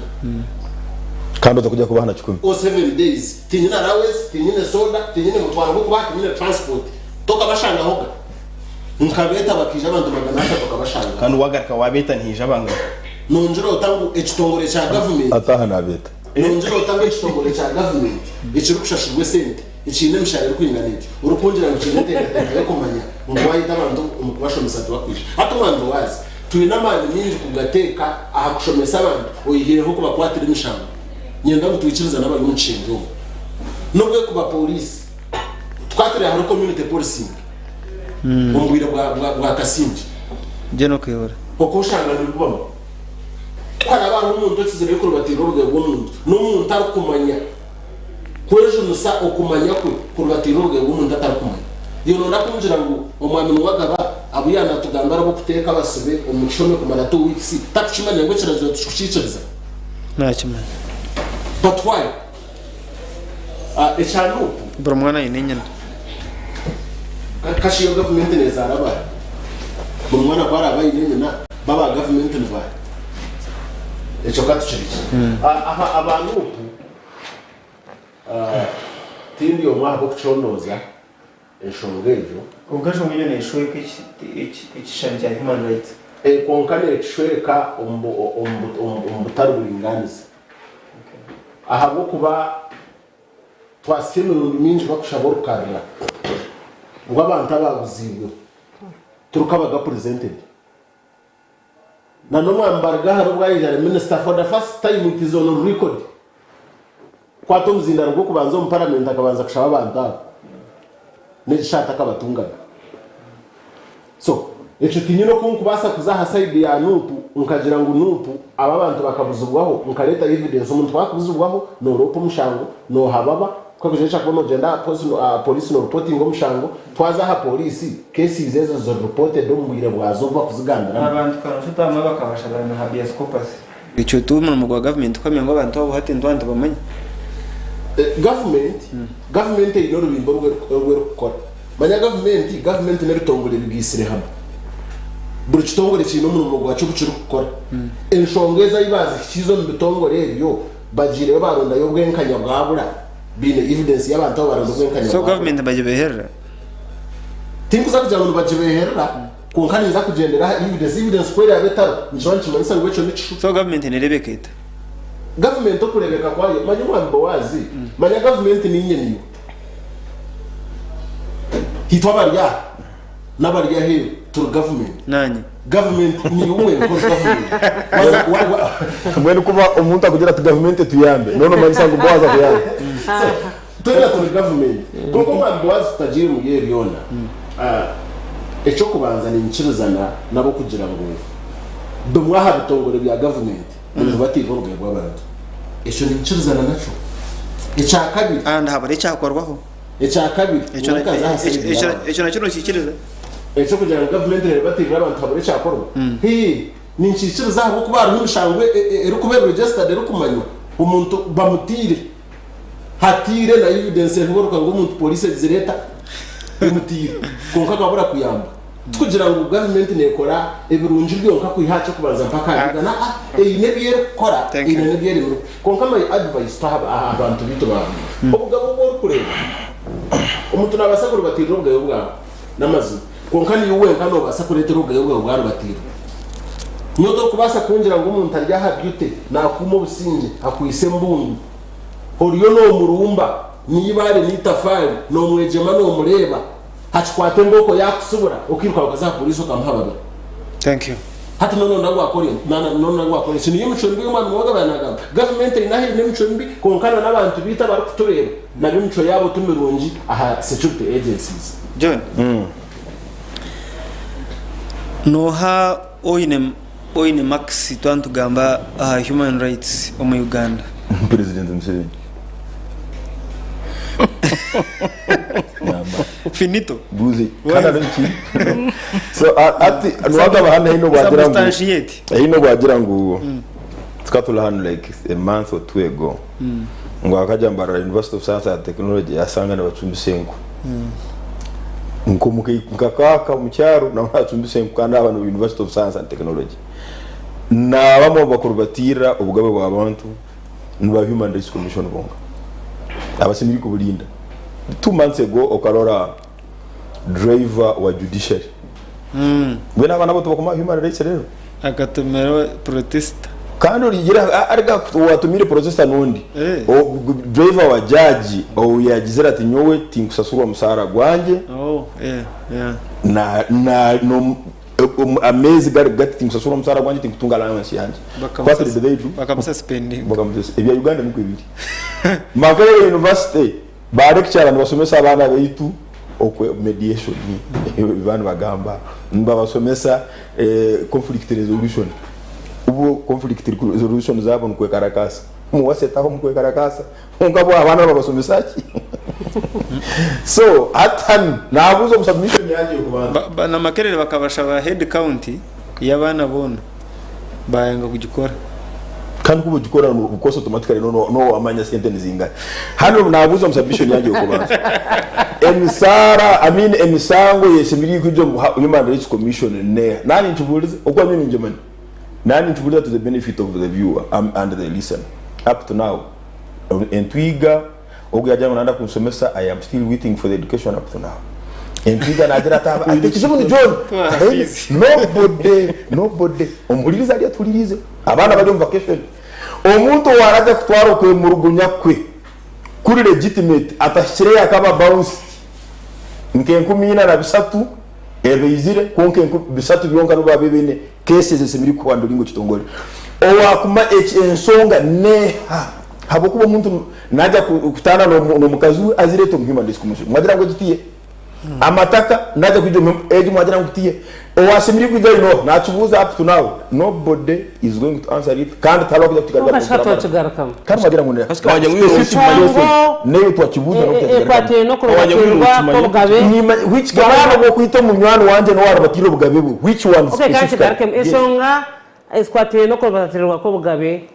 obwo muntu kutukuza aha chapter 4 omuntu gwakana omunjerera muyihanga negamba abugabe obutwine so oburambukiraho nona mugambeho abantu bona kwingana no butashorora obugabe bwo kugera amagara obugabe barito muntu bido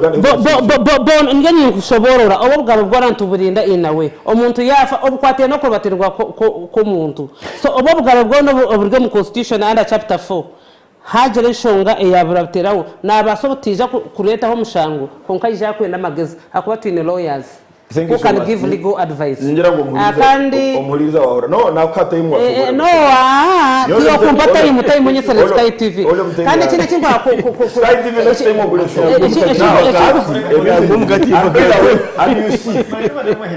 reka mpendere kandi abakutureba omuntu weno wakwataho nayija and you see the type of people we have in government agencies. Let me tell you. Agencies zotabwo mukatimba ka John wona atenga katimbo when you go to Kenya you go to Kenya kandi kikize tuchine ombasibo saba tubona in the whole citizenry a civil servant you go to Kenya you go to any other country you go to Malaysia they are extremely polite when they are handling their issues. Here you cannot differentiate a politician and a civil servant. No dem hotel just mere things ogambero umuntu oti can I have to speak ziringa hameza ngana atatubaje mtokuzireba you are in a hotel this a civil servant you go to any other country go to Tanzania here and talk to him or discuss with the civil servant they are trained abantu bento abakuru Uganda human rights to be here where do we pick them are they human rights defenders no human rights defenders omukota abantu tushira korora human rights lawyer how many human rights lawyers do we have at Uganda Human Rights Commission abantu ihireyo tubeyihireye the commissioners we're talking about whether it is Crispy whether it is a Jacqueline whether it is Wangani where do we pick them from so we have poor quality of our service the civil service na president atahana bagambaho actually my friend Kada Stephen Asimwe watahana veta evil servants because you cannot differentiate between a Sangoma person and the civil servants of Uganda. They sound the same, they look the same, they become arrogant in the same manner. I have man civil servant I'm there. Now I civil servant. So ninyenda gamba bintu bibiri. Munywano wanje Ntwiga ya gamba Museveni president atunomanya at parliament an act of parliament. Yes, this act of parliament ya kulitingiraho Uganda Human Rights Commission was discussed by cabinet, presented to parliament by cabinet, passed by parliament, majority of whom were NRM, and assented to by the president. Iteke ya Uganda liona oburukuba ribi nkapoma ibakuchira gamba heje kutanga ngungana nohora ngu government ngu president Museveni akaliti teka ribi oburukuba rere runje nirbayamba adanga ngwerite karika kwa parliament tiri ya Museveni kumtargambaho kongo bokobere pema Museveni nguyagerese at what point iteka na reba ryoha at what point nikirigira contribution government kubeze kagira ngo twenda kutahiteka rero hawa ABCD mbari ya government and government ine head wayo nebe president so nebe bintu bibiri bingoda kugambaho number 1 omunya-uganda namanya ngu ekisuku mu bakyo 99.99% y'abanya-uganda come from the report bakugamba nebamanya habakujja in case of any violation they know where to go because namanya ngu baraharafu omuntu we najja kujja polisi namanya ngo baragera omusango gwitakana rwaki najja kujja owaloye ntwiga nali omukoti namanya ngo baragera obundu butekeraniza naso kujja wachama ne C1 omusango gwokona hati bakitwara polisi chama no C1 agriculture officer eja kwa assessment so Uganda Human Rights Commission numulumo gwabo ebitino tubagambira someone ataine capacity yo kwetegereza no kutentura muno naso kutekereza ngo yakuritse ngo kwana horra mwagira ngo we are putting them on the wall omuntu yadene intellectual capacity yokwetegereza which angle I'm submitting from tingwa opting kumumanya not attacking her not at all Uganda Human Rights Commission any chance ya to rebrand if the issue is lack of funds ya abantu because politics is perception abantu kuba abantu bamanya ngo toine echo kubagasera they look at you in as such omurano mwenda bamanye mirumo yanyu muje omubantu mubagambire musere budget ye kumara ya PR muje mubantu abantu bamenye mirumo yanyu konga kugira ngo omuntu warabagamba kutumukora ngogo ngwagwire gureka tumushomeze kandi egwire igura amasimu omuntu warakazo owari champangara Human Rights Commission najemanya raguriro apart from hearing it from here Oguma matabene kamari ayishunga muri nkungu kazo nagira ngo shumise jabugabe bw'abantu kandi oguma mweta Kayambe Joseph Arikitagwena najya ngo haro cases ezukucwibwa mu ba CDO na ba RDC bo bine buyinza bukuguchi bine buyinza na bukuguchi ogaraka mu nshongezi ndenda tuze mudu yo kuhendera program konka twina ekaya kuri set hotel nibashangwa kamukuzi umuriro rwambara ashungine na Divine Mercy Hospital kandi bakwinira obuhereza burungi nko buraro bene gardens aho korra emikoro ya burishika bene conference hall bene barere mu byo kunywa ibyo murembe gwa hati ebirimo coffee cocktails nka nojitos na milkshake bene restaurant yo murembe restaurant eji nabakuba bakwinire chance ya chamushana amana cyaciro kana naho kugerayo obuhereza bwa restaurant no butunga okwenda kumanya rukishiraho ebya ekaya kuri St Hotel batungira asimwezi 0 mushanju ina emwe ina ibiri mwenda mushanju mukaga na 0 mushanju mukaga munana ina ishatu ina ibiri munana ekaya niba eryo muka andi tugaruko mu studio zabwe bwombe kufunikira Yasin kwa kono gamba n'abantu abantu ba Uganda okaba habara ngo ubugabe bw'abantu bwine mu gashoki obugabe bw'abantu bwine mu gashominji echo kubanza umuntu yabaye no bugabe bune no muha chance kora kushiriza byakwenda gukora nicyo muha chance kushiriza byakwenda gukora to kubasa kushiriza byakwenda gukora ubugabe bwabo burugatiri abo kuba umukozi wakora ukamunyaga kwari yana akora rugura imbuzi takuza kujugura nkimanisa ubuyaro batira ubugabe we kandi na mission ze na goals ze yazishiriza akaba habaho patriotism nangwanyo hatu ni chigombe entirely it's about patriotism PLO yes nangwanyo ni ntekateka ngo chine muno muntu omwe patriotic patriotism ejo yibatwara omashomero n'inchigamba ejo patriotism hatu bajigaro myake yitugarahigo ahabwo kuba ebintu biturukore nyumuko abakozi ba government bakora abantu baburije bakora nibiyoreka ngo tubine kusasubwa ihanga ryabo ako umuntu kusasubwa ihanga rye to gukoresa mukozi itwe edine je yoro kureba yindi kwicerezana ne turagira umukozi kumushashura entuyoze entuyo nico munyako etutu umuntu yakora kumushashura etute takomere mwenu ababantu abaryagura wundi umuntu rukuto umuntu mucome akamukomesa ande yona tayine mutuma guihanga urukoresa umukozi wawe nakorere mutwari 10 kwawe myeze burnanda mu mushashire wazo muyimati yagura muzi no to kundi hangari yawe so okushomesa okukundi ihanga ryo tukubanze kuzonya imyaka eje yitu kandi n'abantu bagira imicwe nubwo bwabo barkwija kubwenjoyinga bacha muri C1 abembezi bebyanga okugarukana sabantu ejo musharo guyanagamba kitemu munonga mani nkija kucendeza emishango yitu kugira ngo tiyaza harivo yahigura munonga noga tugira ngo abakoze constitution ya 95 bakabatinire munonga mbwenu standard zitu bazitahigura munonga haza zaturema maybe level yitu ya development and as yitu teka shire ako appreciating human rights as it should be ahubwo tunoreba nakunyate human rights twine ubwo bw'abantu butugamba mu constitution ya Uganda bukopere mu human rights charter ya United Nations ekibine cy'amanga geto ageteri ninga copy and paste kugira ngo bakateketika mununga kuza kutonda ahubwo bugari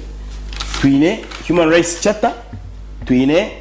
International Convention on Civil and Political Rights njine yakumurwe na kaga na mkaga and then the International Convention on Economic aba political rights za Russian custody USSR economic social cultural rights yone yaba Soviet Union na yaba Soviet Union na ine yakumurwe na kaga na mkaga so human rights to in constitution ya Uganda zikopere ukoko kugira ngo neza hano koka constitution human rights commission ne gitondaho article ya 5 neo niyo gita haraba human rights commission kandi umurimo gwayo ni nyampara kureba ubwabe bw'abantu n'uburubatirwa mukacemereza muto no kireba konka obuzibu buruho no kugira ngo icyo banza umunyayigana wenyine nko muntu w'ingano n'umushuma takwenda ubwabe bwananka okugira ki ukwikira icyakabara bembezi tabakufayo kandi abandi beyendeze ubwabe bamba bureba babukiza atuburu tubaza kutandika wakorataho namukaga umwaka wo kwijamanya uburundu binda nuje kubona uhurira abantu ko kufutaka enkoni zirye nkoni ibihome by'ibihome bakora batera ubwabo bako baterana ba selfishness umuntu kwiyendeza. Thank you. Madam Kara aha commission plan zanyu niziha kuboneza umurimo gwanyu kugira ngo hikeje abantu bagumanye ngo umuntu kwa kutekateka polisi kwa kutekateka office ya RDC. What do you intend to do? Do you need to rebranding? Never saw about rebranding, but how do you want to expand your coverage and relevance? Of course, to any mandate was Hansia Atanonibri, we have that mandate. And the expansion of Twaro Heres here Navantu is determined by the resource envelope. I have to echo it. So, Tuzakusakazo, Twatu Noctora Tambe Tukazai. Tinde imuka ha kuba nyine umutuma gwihanga koko agamba nyonka kozesa 99 nguriza kazo kuza kureba abantu. So as long as we have the resources are there, it will ready usya abantu obahereza. Ko hakukona nabatangarizeho bwanyuma yo kureba ngo nobaso butazabura hamwe akoba umwanya gutukora muno mu hango munonga tukatekaho one esumetari yo kushashurwa. Ombwire bwo gukora ku rwo kubanza ko rwa katano shayi binecho hakuke 11 umuntu natera nayibuze kintu so tarije kutambura kwija kandi abwitu abo kugira ngo hagireho directorization twine HRC app nozaho bagigora agogo nanka ugigora bakubuza nonda kumanya ubuhereza bwo igana Human Rights Commission rekora uza nonda kuteka yo mushango so nintekate hangu encourage naye ne tuyamba kugira ngo twikabantu bitu. Thank you. Abantu bahasiburi y'abanyuganda buri muntu wenda tukuza kugira ngo abantu bahanza kubana basa kushanga n'abahiguru bakwenda ki bakwenda ubuhereza. Thank you. Knowledge is power. Hati enziga yagamba kurumude muno ngubenu ezurumuntu byabazungu ati mubireta abanyafrika abakwenda kusweza abana baba myaka 14 kazo buna rongo kikiri ukasesa wa chino kazo lyantonde kasese rubanda nohora nguyahambe mbata hatu muta umumare Human Commission area Human Rights abazungu bakabina abakire kata siniri kuba copy and pasting for hatta ngubuza umukozi wakomanya ngo hasemiri kuba unfair dismissal kugira utanabinga tapana atsebo at wait a moment no amateka Employment Act neragira kuba banonda kubinga umukozi actually no kujya kumurekurutinga kukasimiri kubaho at least akahandiko noho ine chandiko No, I am very sure with the boys takini I'm saying I'm very sure tunataka nimbandanisa wapolizi boys hamu takine na haribia korota takini chandiko itukujana we have appointed you for the next 3 years so boys takumanya how long he will be here he doesn't know here and even on radio hati udere muntu wa buchiro Yone ekisuba yotikirize ekisuba last year twina aba lawyer ni bakunda muno kunkalo ubundi madame yagira ngo resource envelope government kujya kuta sente nyingi mu kitongole cyone cya government neteko ko banembanye mirimo yikurgaye sente nyingi kujya munura ntali mirimo yikurgaye sente nyingi kujya munura ntali so kuborora ngo ine branches ikumenisa kutoka mu sente bice na numuteko kubanza kuleka need ya sente zo tumutaba senyonyi obabene bavetinga IGP na deputy arigireyo numabe kuba mu vetting committee tukuba public konga arigireyo yagera ngo akaruce takabaterire ngo abo kuba bagulize munubenda onubenda korach police no kindure mbera ya ukoraramu hata cyo no kibuzo umuntu owatakatekingire office you see Uganda is very funny Uganda no ko umuntu appointment and you interview him later IGP was already appointed ngwangu you come for interview okuba vetting eringa interview so Uganda is funny imo mukole mirimo yanyu abantu barore ngumazima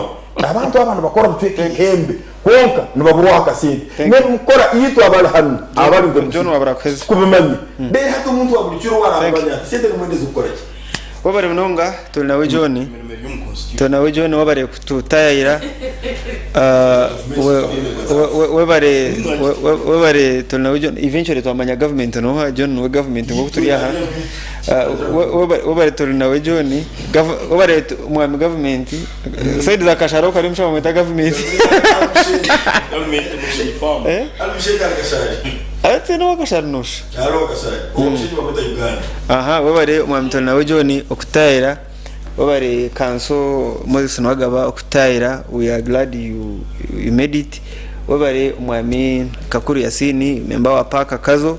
wabare madamu Caroline Gumoshabe korgomo Uganda Human Rights Commission twaba so much privilege kutayisa because twatwin authority ya government ahanshonga za human rights ntwenda kwebaza technical team yitu kandi tsagaraka twongera nshongezi orwa mukago rukwija nabandi Boaz wa Mongolian tubendeza okusiba kurunji